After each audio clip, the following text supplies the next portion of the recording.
యేసుక్రీస్తు పరిశుద్ధమైన నామములో ఎవ్రీడే విత్ జీసస్ అనే కార్యక్రమాన్ని వీక్షిస్తున్న మా క్రైస్తవ కుటుంబాలందరికీ మా హృదయపూర్వక ధన్యవాదాలు. మరొక లేఖన భాగాన్ని మీ ముందు ఉంచాలని ఆశపడుతున్నాం. యోహాను సువార్త 10వ అధ్యాయం 9వ వచనం.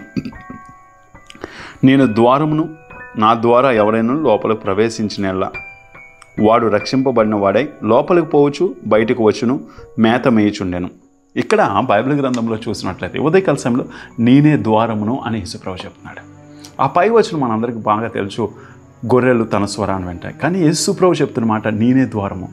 ఈ మాట చెప్తున్నప్పుడు నాకు ఒక మాట ప్రభువు జ్ఞాపకం చేసింది ఏంటి అంటే, నీ జీవితంలో ఏ ద్వారం తెరవాలన్నా ఆయనే కదా. ఎందుకు అంటే నేనే ద్వారం అనే ఆయన ఒక మాట చాలా స్పష్టంగా ఉంది. ఈ ఉదయకాల సమయంలో నీ జీవితంలో ఏ ద్వారాలు తెరవాలన్నా అడుగు, ప్రభా నాకు ఈ ద్వారం తెరవు, ప్రభా ఈ యొక్క ద్వారాలు తెరవు. అది ఫైనాన్షియల్ ద్వారం కావచ్చు, పిల్లల యొక్క ఆరోగ్యం అనే ద్వారం కావచ్చు, విధేయత అనే ద్వారం కావచ్చు, కుటుంబాల్లో ఐక్యత అనే ద్వారం కావచ్చు, నీ వ్యక్తిగతంగా ఆత్మీయ అభివృద్ధి అనే ద్వారం కావచ్చు. మరి ఏ ద్వారమైనా ఆయన తెరవగా ఎవడను ముయ్యలేడు ప్రియులారా. ఈరోజు చూడండి, ఆయన ద్వారాలు తెలిస్తే ఆ ద్వారంలో నువ్వు ప్రవేశించడం వల్ల ఏమవుతుందట, నా ద్వారా ఎవడైనా లోపల ప్రవేశించడం వలన వాడు రక్షించబడను.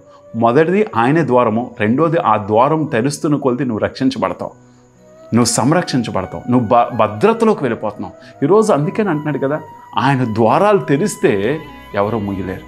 కానీ ఆయన ద్వారంలో నువ్వు ప్రవేశించాక నువ్వు రక్షించబడతావు. ఈ లోకం నీ మీద ఏలుబడి చేయదు, లోకాశలు నీ మీద ఉండవు. అప్పుల సమస్యలా, లేకపోతే ఇల్లు లేదనా, లేదా వాహనం లేదనా, కుటుంబం అంతా విచ్ఛిన్నమైపోతుంది. అయ్యో నా భర్త ప్రతిరోజు త్రాగుతున్నాడే, లేదా నా భార్య ప్రతిరోజు సీరియల్స్కి అలవాటు పడిపోతుంది. ఇలాంటివన్నీ ద్వారాలు ముయ్యబడి ఆశీర్వాదమైన ద్వారం తెరవాలంటే నువ్వు ఆశ్రయించాల్సిన దేవుడిని ప్రియులారా. ఈ ఉదయకాల సమయంలో ప్రభువు నీతోటి మాట్లాడుతున్నాడు. ఆయన చెప్తున్న మాట తెలుసా, నేనే ద్వారము మొదటిది, రెండోది ఆ ద్వారంలో ప్రవేశించి వాడు రక్షించబడును, మూడోది చూడండి లోపలికి పోవచ్చు, బయటకు వచ్చును, మేత మేయుచుండెను. ఆ ద్వారంలోకి ఒక్కసారి వెళ్తే సంతోషంగా ఉంటుంది నీ ప్రయాణము. లోపలికి వెళ్ళి రావడం అంటే ఏంటి తెలుసా, నీ ప్రయాణం సంతోషంగా ఉంటుంది. ఆయనే నిన్ను పోషిస్తాడు, ఆయన నిన్ను పోషించి సంరక్షించి నిన్ను నడిపిస్తాడండి. ఒక మాట చెప్పి నేను ముగిస్తాను. ఇజ్రాయేలు ప్రజలు 40 సంవత్సరాలు ఎడారిలో దేవుడు మన్నా ద్వారా పోషించలేదా?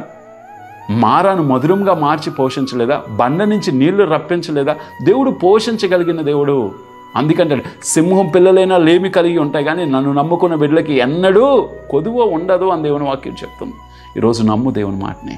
మొదటిది ఆయనే ద్వారము. నీ జీవితంలో ఏ ద్వారం తెరవాలన్నా ఆయనే. రెండోది ఆ ద్వారంలో ప్రవేశించబడి నువ్వు, నీ భర్త, నీ భార్య, నీ కుటుంబం, నీ పిల్లలు ఈరోజు అంత రక్షించబడతారు. మూడోది చూసినట్లయితే వాళ్ళు వెళ్ళినప్పుడు వచ్చినప్పుడే కాదు, నిన్ను పోషించడానికి దేవుడు ఇష్టపడతాడు ప్రియులరా. ఈ మూడిట్లు నేను నమ్మడానికి ఇష్టపడే చెప్పు, ఈ వాక్యం నా జీవితంలో ఫలించును కాక అని ఎప్పుడైతే ఒప్పుకుంటావో దేవుడు తప్పనిసరిగా నీ జీవితంలో, నీ కుటుంబంలో కార్యం చేయడానికి కూడా దేవుడు ఇష్టపడుతున్నాడు. కళ్ళు మూసుకుందాం, ప్రార్థన చేద్దాం ఈ వాక్యం నిమిత్తం. ప్రభువా, ఈ ఉదయకాల సమయంలో చూస్తున్న ప్రతి కుటుంబాల్లో నువ్వే మా జీవితాలకు ద్వారమై ఉన్నవాడివి. నీ ద్వారంలో ప్రవేశించి వాడు రక్షించబడతాడు. వాడు వెళ్ళి వస్తున్నప్పుడే కాదు, వాడికి నువ్వే మేతగా, లేకపోతే నువ్వే పోషకుడిగా ఉన్నావని వాక్యం చెప్తుంది. దీవించి ఆశీర్వదించమని అడుగుచున్నాం. ప్రతి ఒక్కరి మీద నీ కృప నుంచి ఈరోజు నడిపించమని యేసుక్రీస్తు ఉన్నతమైన నామంలో అడిగి వేడుకొంచున్నాము తండ్రి, ఆమేన్. God bless you. దేవుడు మనందరిని దీవించును గాక.